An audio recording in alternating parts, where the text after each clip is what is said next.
टिबेटनमा सिपाखोर्लो यानि नेपालीमा भवचक्र भनिन्छ है। र धेरै जस्तो गुम्बाहरूमा चाहिँ गुम्बाको ढोकाको बाहिर चाहिँ यो भवचक्रको चित्र लेखिएको हुन्छ। र यो भवचक्र यानि सिपाखोर्लोको चित्रले के जनाउँछ र यसबाट हामीले के बुझ्नुपर्छ भनेर चाहिँ आजको भिडियोमा चाहिँ म तपाईहरुलाई त्यसको बारेमा भन्ने छु है। र सर्वप्रथम नमस्ते टसिदेलेक छजलो फ्याबुला, म जर्डेन गुरुङ, तपाईहरु सबैजनालाई आजको यस भिडियोमा म स्वागत गर्दछु है। र पहिलो प्रश्न, अब हरेक गुम्बाको बाहिर सिपाखोर्लो यानि भवचक्र लेख्नुको कारण के हो है।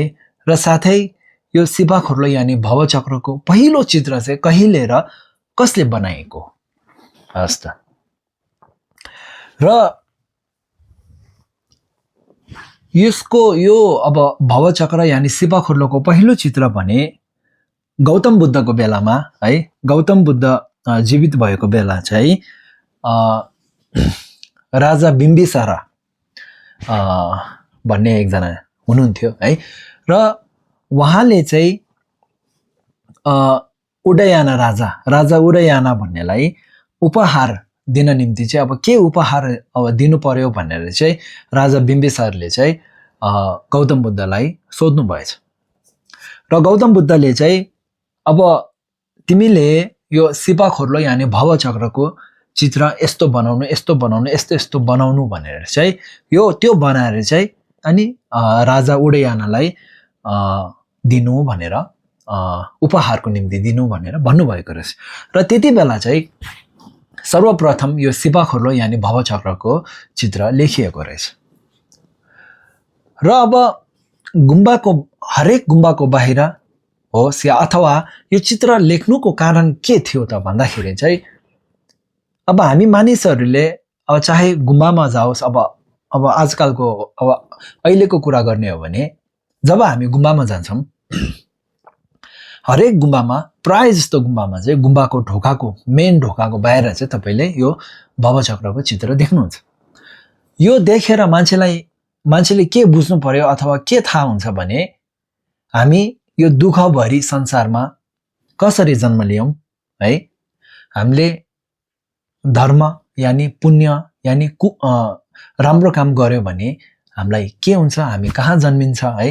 र हामीले पाप यानि कुकर्म गर्यौं भने हामी कहाँ जन्मिन्छौं है। र कस्तो कस्तो दुःख हुन्छ भनेर चाहिँ बुझ्न सकोस् भनेर चाहिँ यो चित्र हेरे मार्फतै बुझ्न सकोस् भनेर चाहिँ हरेक गुम्बा बाहिर यो भवचक्रको चित्र लेखिएको हो है त। र अब यो भवचक्रको बीचमा चाहिँ के छ भन्दा चाहिँ तीनवटा जनावरहरू छन् है। सुँगुर, सर्प यानि साप र कुखुरा है त। सुँगुर, सर्प र कुखुरा। र यो चित्रमा पनि दुई प्रकारको चित्र हामीले देख्न सक्छौं। एउटा चाहिँ अहिले मैले देखाएको जस्तो एउटाले एउटालाई खाइरहेको जस्तो है, एउटाले एउटालाई टोकिरहेको जस्तो देख्न सकिन्छ भने अर्को चित्र एउटा कस्तो छ भने सुँगुरको मुखबाट चाहिँ सर्प र साप निस्किरहेको जस्तो एउटा अर्को चित्र त्यस्तो पनि हामीले देख्न सक्छौं। र जे होस् यसले के जनाउँछ भन्दाखेरि चाहिँ सुँगुरले चाहिँ अज्ञान यानि भ्रम जनाउँछ र साप यानि सर्पले क्रोध रिस जनाउँछ है। र कुखुराले राग जनाउँछ है त। र हामी यो संसारमा है, यो संसारमा हामी जन्म लिनु भनेको यी तीनवटाको कारणले चाहिँ हामीले संसारमा जन्म लिएको भनेर त्यो बुझ्न सकिन्छ हामीले है। त्यही भएर चाहिँ यो भवचक्रको बीचमा त्यो तीनटा जनावरको चित्र लेख्नुको कारण चाहिँ त्यो है। र अब कुनै मैले भने जस्तै अब कुनै भवचक्रको चित्रमा चाहिँ जुन बीचको सुँगुर छ, सुँगुरको मुखबाट चाहिँ तपाईले सर्प र कुखुरा निस्केको देख्न सकिन्छ। त्यसले के जनाउँछ भन्दा यी तीनवटा भित्र पनि सर्प र के भन्छ हाम्रो रिस र राग भने चाहिँ भ्रम यानि अज्ञानबाट चाहिँ निस्किन्छ, अज्ञानबाट चाहिँ आएको हो भनेर चाहिँ त्यो बुझ्न सकिन्छ हामीले है। त्यो हो। र अनि अब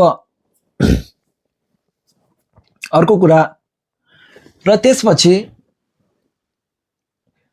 एकपट्टि सेतो बाटो र एकपट्टि कालो बाटो त्यस्तो देखिन सक्छौँ हामीले है। र त्यो सेतो बाटोले के जनाउँछ र कालो बाटोले के जनाउँछ भन्दाखेरि चाहिँ हामीले आफ्नो जीवनमा अब राम्रो बाटोमा हिँडेको है, अथवा पुण्य कमायो भने सुगति अथवा उच्च लोक, जुन चाहिँ मान्छेको जुनी, देवताको जुनी र असुर है, अब उच्च लोकमा जन्मिने जनाउँछ है त्यो सेतो बाटोले चाहिँ है। र यदि हामीले जीवनमा धेरै पाप गरेको अथवा नराम्रो बाटोमा हिँडेको छौँ भने हामीले दुर्गति यानि नर्ग र त्यसै गरी प्रेत र त्यसै गरी पशुपन्छीमा जन्म लिन्छौँ भनेर त्यसले कालो बाटोले त्यो जनाउँछ है। र अर्को कुरा, अब जुन त्यो कालो बाटोमा चाहिँ तपाईँले देख्न सक्नुहुन्छ एकजना व्यक्तिले चाहिँ मान्छेहरूलाई डोरीले बाँधेर लगेको देख्न सक्छौँ हामीले। अब त्यसले के जनाउँछ त भन्दाखेरि अब हामीले जीवनमा आफू जीवित हुने बेला हामीले अब धेरै पाप गरेको है र अब नराम्रो बाटोमा कुकर्महरू धेरै गरेको छौँ भने हामीले नचाही है जान मन नभए तापनि अब दुर्गति यानि नर्गमा चाहिँ हामीलाई अब आफूलाई इच्छा नभए पनि, नर्गमा जाने इच्छा त कसैलाई हुँदैन नि होइन, आफूलाई नर्गमा जाने यानि दुर्गतिमा जाने इच्छा नभए तापनि अब आफ्नो जीवित भएको बेला आफ्नो कुकर्म यानि पापले गर्दा चाहिँ हामी अब दुर्गति यानि नर्गमा जानुपर्ने हुन्छ भनेर चाहिँ त्यो जनाउँछ त्यसले है। र यतापट्टि देख्न सक्नुहुन्छ सेतो बाटोमा चाहिँ मान्छेहरू शान्तिले गइरहेको, त्यो चाहिँ आफू जीवित हुने बेला अब पुण्य कमायौँ या धर्म गरेको छ भने चाहिँ अनि सुख शान्तिले चाहिँ आरामसँग चाहिँ सजिलैसँग चाहिँ हामीले कसैले तानेर लानु नपर्ने, कसैले धकाल्नु नपर्ने है, त्यसरी चाहिँ सुख शान्तिले चाहिँ हामीले सुगति यानि उच्च लोकमा जन्म लिन सक्छौँ, जान सक्छौँ भनेर बुझ्न सकिन्छ है। र अब त्यसपछि हामीले 6वटा यानि 6वटा लोक देख्न सक्छौँ, देवता, असुर, मनुष्य, पशुपन्छी, नर्ग र प्रेत। त्यसले चाहिँ के जनाउँछ भन्दाखेरि अब संसारमा जति पनि प्राणीहरू छन् ती सबै चाहिँ यी 6वटा भित्र चाहिँ सीमित भएको चाहिँ हामीले बुझ्न सकिन्छ है। र त्यसको बाहिर यानि त्यसपछि चाहिँ के छ भन्दाखेरि अन्तमा चाहिँ त्यो जुन भवचक्रको अन्तमा हामीले देख्न सक्छौँ त्यहाँ चाहिँ के छ भन्दाखेरि प्रतित्य समुत्पादको 12 अङ्ग भनिँदो रहेछ है। प्रतित्य समुत्पादको 12 अङ्ग टिबेटनमा चाहिँ हामीले तेन्डेलचुङ्गे भन्छौँ, त्यो जनाउँछ है। र यसको यो जुन यो 12 अङ्ग छ यसको सुरुवात भने माथि तपाईँले देख्न सक्नुहुन्छ एउटा अन्धो बुढी आमा हामीले देख्न सक्छ त्यहाँ है। त्यहाँबाट चाहिँ सुरु भएर चाहिँ अनि अन्तमा हाम्रो मृत्यु भएको अब त्यस्तो हामीले देख्न सक्छौँ। र अब यो प्रतित्य समुत्पादको 12 अङ्ग अब यसले चाहिँ अब हामी प्राणीहरू संसारमा अब यो दुःखभरि संसारमा चाहिँ किन जन्मेको र कसरी जन्मेको र अन्तमा के हुन्छ भनेर चाहिँ त्यो 12 अङ्गले चाहिँ देखाउँछ। र यसको विषयमा चाहिँ म प्रष्ट गरेर तपाईँहरूलाई चाहिँ अर्को भिडियोमा भन्ने प्रयास गर्नेछु है। र अब यो भयो भवचक्र है। र जुन अब यो भवचक्र सिपाखोर्लो छ यसलाई चाहिँ हामीले त्यो चित्रमा देख्न सक्छ, यसलाई चाहिँ मृत्युराज है अथवा यमराजले चाहिँ आफ्नो मुख हात खुट्टाले चाहिँ यसरी समातिरहेको देख्न सकिन्छ। त्यसले के बुझाउँछ त भन्दाखेरि हामी प्राणीहरूको आफ्नो कर्म र क्लेशले गर्दा चाहिँ जब हामी संसारमा जन्मिन्छौँ है, संसारमा अब जति पनि प्राणीहरू जन्मिएको छ अब ती सबै अब नमरी बाँचिरहने कोही पनि छैन भनेर जनाउँछ है। नमरेर अब बसिरहने है कोही पनि छैनन् भनेर, चाहे देउता नै होस् है, मनुष्य त हो, चाहे देउता नै होस्, संसारमा जन्मिसकेपछि चाहे देउता भए पनि एक दिन अवश्य मर्नु छ भनेर त्यसले जनाउँछ। र जबसम्म अब हामीले यो संसारको जडबाट चाहिँ हामीले अब मुक्ति हुँदैनौँ तबसम्म चाहिँ हामी यो संसारमा जन्मिरहन्छौँ, दुःखभरि संसारमा चाहिँ जन्मिरहन्छौँ र हामीले अब मर्दै फेरि जन्मिँदै मर्दै फेरि जन्मिँदै त्यस्तो अब भइरहन्छ भनेर चाहिँ त्यसले जनाउँछ है। र अब जुन यो भवचक्र छ यसको माथिल्लो भागमा चाहिँ एउटा चन्द्रमा लेखिएको छ। त्यसले के बुझ्न सकिन्छ त भन्दाखेरि अब संसारमा जति दुःख भए तापनि है त्यो सबै दुःखहरूबाट चाहिँ मुक्त हुन सक्छौँ है, र दुःखबाट मुक्ति भएको निर्वाण छ भनेर बुझ्न सकिन्छ है। अब दुःख त छ त्यो त हामीले बुझ्यौँ नि होइन। अब यो दुःखबाट मुक्ति हुने हल छ कि छैन, यो दुःखबाट मुक्ति हुन्छ कि हुँदैन, यो दुःखबाट मुक्ति प्राप्त हुन्छ कि हुँदैन भनेर चाहिँ अब त्यो चन्द्रमाले चाहिँ यो दुःखबाट मुक्ति हुन्छ भनेर चाहिँ त्यो हामीले बुझ्न सकिन्छौँ। र त्यसको यतापट्टि गौतम बुद्धको एउटा चित्र लेखिएको छ। यसरी अब त्यो चन्द्रमालाई चाहिँ गौतम बुद्धले यसरी हात देखाइरहनु भएको एउटा चित्र छ।